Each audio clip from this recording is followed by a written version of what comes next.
Hi, today I wanted us to, talk about something that can be a little bit uncomfortable, which is when other people put crowns on us and we try and live up to those crowns. So this was sparked from some conversations I've been having recently, some from the Living podcast that I did with thought leaders, but some also from outside of that, some from my personal life, from friends, from family. Especially over the last few months, I've been purposefully listening to how people position me, what role they have me in, what identity they have attached to me, because I really wanted to test how I'm experienced.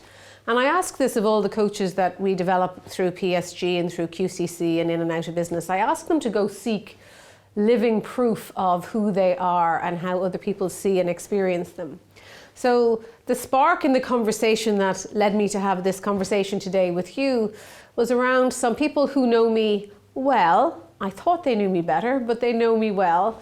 And it was really around my identity and where I am in my life. Isn't it great when people give us unsolicited advice about where we are in our lives? Love that. Not. Anyway, what came to me in this conversation was how they saw me in terms of where I am with family and where I am with my business and what I should be preparing for in my future. And in terms of family, our kids are grown up. And so I would probably need to start considering my future in terms of how I will be when my kids have left the nest. And I could see on their face, their intention was really good because they were trying to protect me from being lonely and protect me from being sad with my kids flying the nest. But the truth in me was actually very different, because I considered then all the conversations I had heard about people when their identity is connected to something and then they lose it. So their identity is connected to their role, to their business, to their sport, to what they do and not who they are. So yeah, one of the things that I do as a mother, but it's not who I am. One of the things I do as a business owner, but it's not who I am. One of the things I do as a coach, but it's not who I am. I have a purpose below all those roles and below all those identities. And really what fires that purpose and keeps me so invested are the relationships that I've built across my life.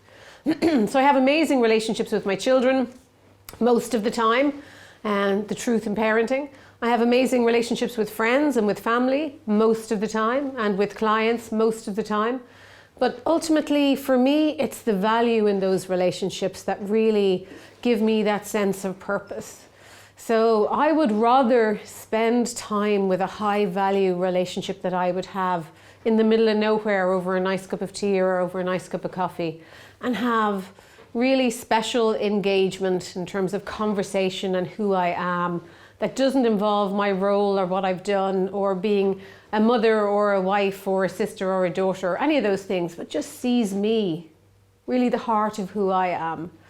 And so my identity may have different roles, but it's not who I am. I'm deep down the warm-hearted person that I like to connect with from values. That's really who I am. And all the purpose that I've built in my life sits on that. It sits on who I am. So if I was to, God forbid, but if I was to lose the business and lose the roles and lose some friendships, I would still be okay, because I've built out a network of high value relationships that I can tap into anytime. And that stops me from falling down the hole of, I have this amazing crown and that's my identity, but I have no friends. I have no high value relationships.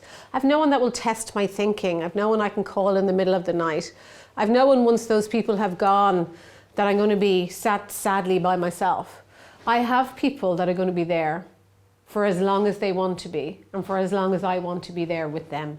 And for me, that's where my identity gets to flourish. It's not any one person, it's not any one thing. It's me engaged and involved and invested in lots of different people in lots of different places.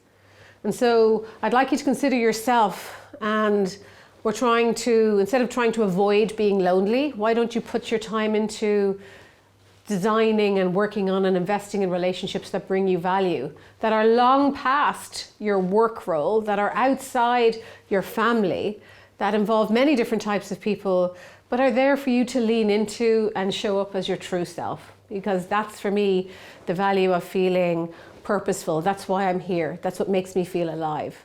And as the work we do is very living and breathing oriented, this is how we live and breathe. And this is what we bring back into our coaching when we hear about people working on their identity, or they're afraid of losing a role, or they won't be the same person if they move job. They will be the same person. They need to build up the strength of who they are so they can be purposeful and confident about any identity or role they take on. They've still got themselves at the heart of that.